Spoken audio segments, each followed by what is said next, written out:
कहानी खूनी मंजर की संप्रदाय विशेष के स्थानीय लोगों ने आतंकियों को दी थी शरण और चंबा में मार डाले गए थे 35 हिंदू। अनुपम कुमार सिंह 18 अगस्त 2020। हिमाचल चंबा नरसंहार हिंदुओं। मिंजर मेला हिमाचल प्रदेश के लोकप्रिय मेलों में से एक है।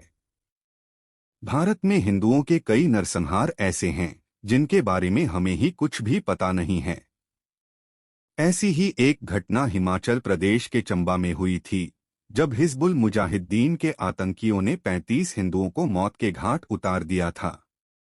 जो कहते हैं कि आतंकियों का कोई मजहब नहीं होता, उनके मुंह पर इन आतंकियों ने बार बार तमाचा मारा है, हिंदुओं को निशाना बनाकर। हिमाचल के चंबा में भी ऐसा ही कुछ हुआ था।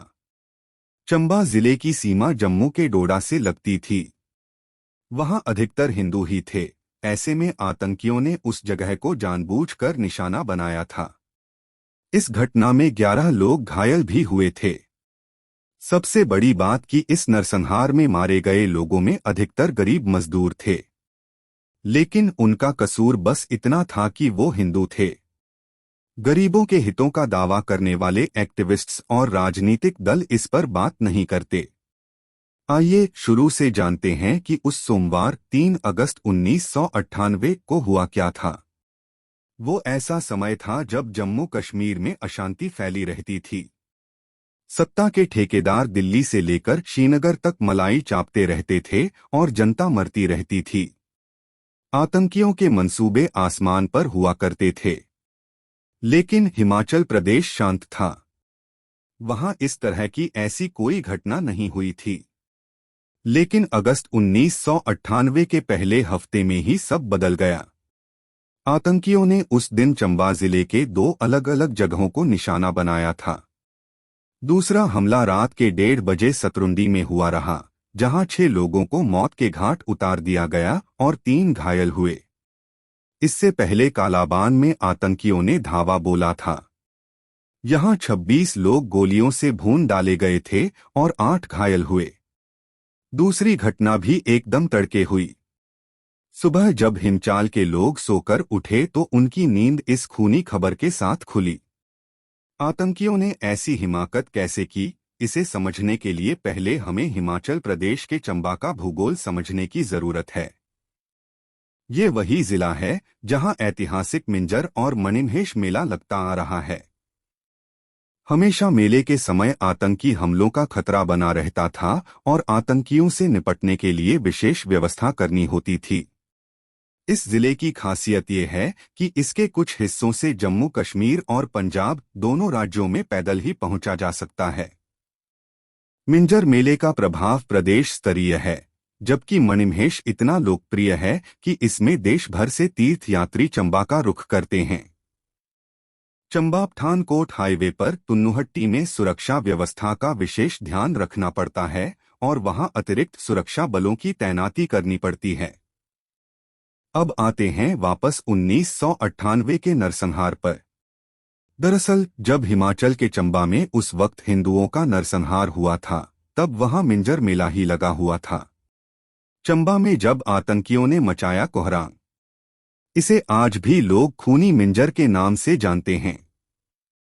आज भी जब ये मेला लगता है तो लोग उस पल को याद कर जरूर कांप उठते हैं।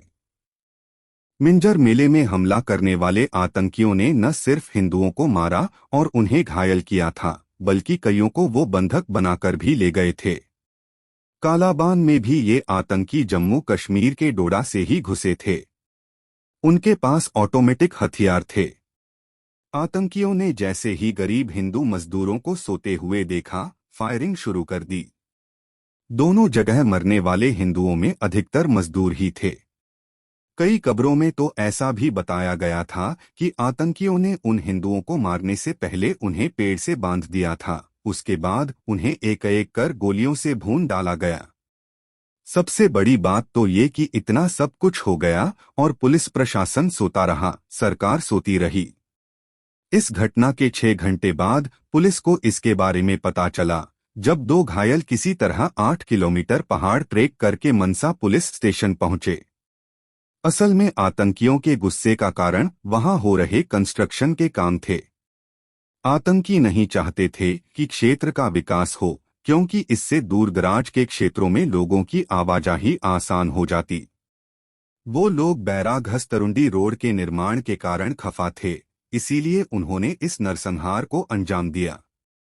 आतंकियों ने उस क्षेत्र को एक तरह से अपना अड्डा ही बना रखा था और पंजाब व जम्मू कश्मीर में दबाव के कारण वो बर्फ पिघलते ही वहां जम जाते थे।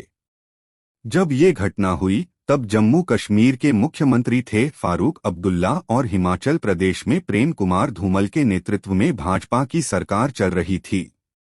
जैसे ही ये घटना हुई, धूमल ने अपने समकक्ष अब्दुल्ला से बातचीत की और जॉइंट ऑपरेशन के जरिए आतंकियों के सफाये का ऑफर दिया। हालांकि अब्दुल्ला परिवार शुरू से आतंकियों और अलगाववादियों को लेकर नरम रुख दिखाता रहा है। इसके बाद डोडा के भदरवाह में कैंप कर रहे राष्ट्रीय राइफल्स के जवानों को आनन फानन में हिमाचल प्रदेश पुलिस की मदद के लिए उन दुर्गम इलाकों में भेजा गया। राष्ट्रपति KR नारायणन और प्रधानमंत्री अटल बिहारी वाजपेयी ने इस घटना की निंदा की थी। राष्ट्रपति ने अपने शोक संदेश में उम्मीद जताई थी कि प्रशासन इस निर्दयी नरसंहार को रोकने में सक्षम होगा और सांप्रदायिक सौहार्द बनाए रखने के लिए दोषियों को गिरफ्तार करेगा। वहीं PM वाजपेयी ने भी सरकार व अधिकारियों को इस हमले के गुनहगारों से कठोरतम तरीके से निपटने का निर्देश जारी किया।